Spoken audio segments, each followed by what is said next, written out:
something just keeps telling me to stay here. And something told me to come here to this town. I don't know what it is. My name's Margaret Rattenbury, and I'm a K-8 music teacher and a 6th grade science and social studies teacher at Desert School in Wamsutter, Wyoming. I've been living in Wyoming since 1997. I am from Chicago originally. I grew up in a family that loved music. It was a big part of our life, and one of my first memories is performing on a stage in 2nd grade or 1st grade with my family, kind of like the Von Trapp family at a church function. Garageband is a computer software program. It's kind of like Paint Shop for musicians. It's music. So you can pick effects and like in a paint shop you spray a color. This is you spray a color of music. You can do different tracks and sounds and record your voice to make a song. We're just usually making our own songs, and usually it's about how we feel. It's our feelings into the song.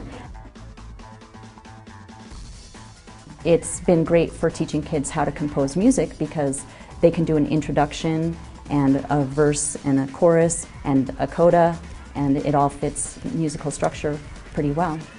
Well, we figured it out last year, and we started using it by picking instruments, and we started off learning the piano. And what I liked about it was how I could create my own tracks and get it on a CD. Because I just used to like listening to music, and now I know how to play it. It's really relevant to the kids because they're bombarded with music and television videos 100 times a day that have things that are well mastered by professionals in the business. And so their tastes are way beyond what they can do on mallets or instruments when they're first learning. Some of my toughest customers are ones who don't really enjoy music that much anyway, but they loved Garageband. And they surprised me all the way down to 3rd grade at how sophisticated they were in their taste in music. I know the kids a lot better now than I did. I know what they're listening to at home, and I know that they understand concepts like having an introduction and the A section, B section, and the coda. I have a student who struggles and gets frustrated on some academic things, and his comment from the Garageband summary said that my friends help me with everything, but not my music. And it was just heartwarming to see that sense of creativity and that success, and he's bringing that back to the classroom. I wanted to get them started, but I hadn't mastered the software. It's vast. But we got started, and pretty soon the kids were teaching me tricks, like within the first day.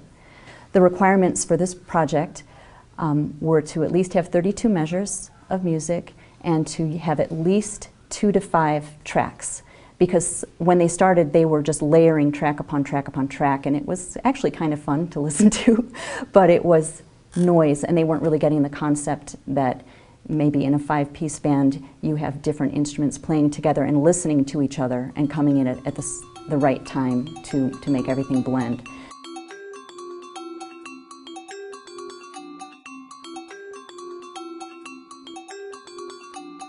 I grew up in Laos and Japan, but that Southeast Asian culture uses a lot of shadow puppet plays. This particular story is kind of a cops and robbers story that the 4th grade boys came up with. It's called The Funny Guys, and there are a couple of bungling burglars and a couple of donut-eating police officers, and there's a bank robbery, and an alarm goes off, and an explosion. And the way that came about is we were using Garageband to explore music sounds, but there's a category called FX, sound effects. And of course, being 4th grade boys and 3rd grade boys, they were all over that. And so they would click and they would hear an explosion, or they would hear helicopters coming in. And their imagination took off.